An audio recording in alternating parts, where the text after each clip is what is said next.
Hi there, it's Catherine Pinkham from the Insomnia Clinic. In this video today, I wanted to talk to you about what actually causes poor sleep and what it is that makes us get stuck in that cycle of poor sleep. Because if you are watching this, you're probably either having problems falling asleep, staying asleep, you're waking not feeling refreshed, you've got large periods of time awake in the night. And it can be a really confusing time. You can feel really despondent, like you've tried everything. So before I give you some tips in other videos, what I want to do is talk to you about how you've got here. So in order to understand what causes poor sleep, we first need to understand what actually controls how well we sleep. So the first thing that controls how well we sleep is our sleep drive. And if you think of your sleep drive like an appetite for sleep, so when you wake up in the morning, you start building this appetite for sleep. The longer you're out of bed for, the stronger that appetite will be.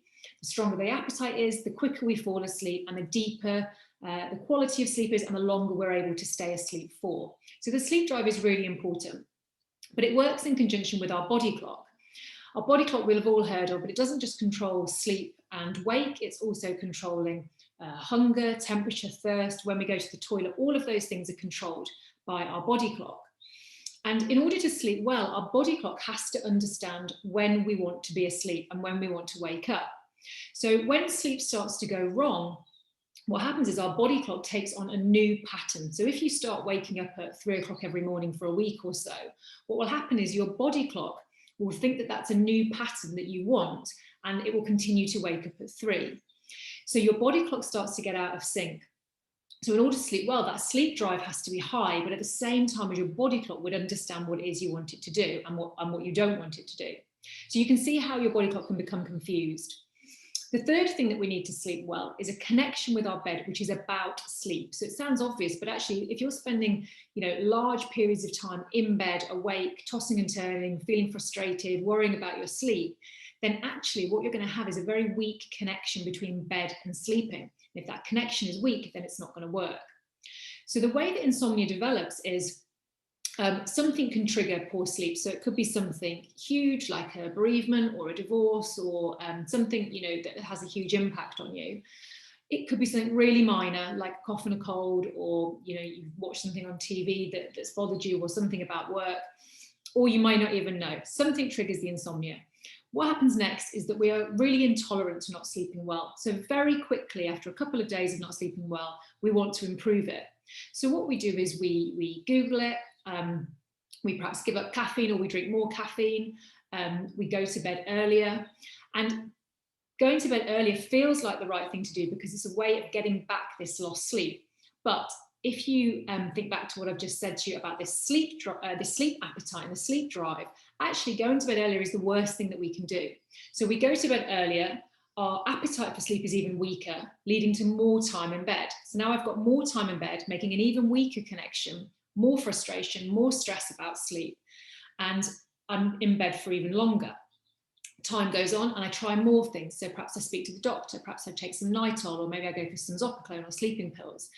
I probably bought all sorts of apps and sprays and CBT-is and meditation apps. And I'm trying all of these different things. But actually, by trying all of these different things, I'm trying too hard to do something which is an automatic process. So everything I'm doing, everything I'm Googling, everything I'm reading about and trying is adding to this pressure and this weight to try and sleep well. We go to bed with sleep on our mind. The harder we try, the worse it becomes, and the more time in bed we spend awake. That time spent in bed awake, creating this connection with our bed that is about anxiety and stress and tension. And what happens eventually is that our bed becomes a cue for those negative feelings. So for some people, just the act of actually going to bed makes them feel tense, makes them feel anxious. Maybe they fall asleep okay, but they wake up wide awake, heart palpitations in the middle of the night. And that's because their association and their connection with their bed is actually involving their threat response. Your body no longer feels like it can fully relax, go into a deep sleep in that place because too much time has been spent there feeling these negative feelings. So that's how insomnia develops. And it's really important to have that understanding, because then you will understand that actually simply learning to relax is not going to restructure your body clock. It's not going to change that connection that you have with your bed. Drinking a sleepy tea, taking a supplement, listening to an app, tracking your sleep, none of those things are going to deal with the actual root cause, which is that your body clock is out of sync, your sleep drive is no longer strong enough, and your connection with your bed is no longer about sleep.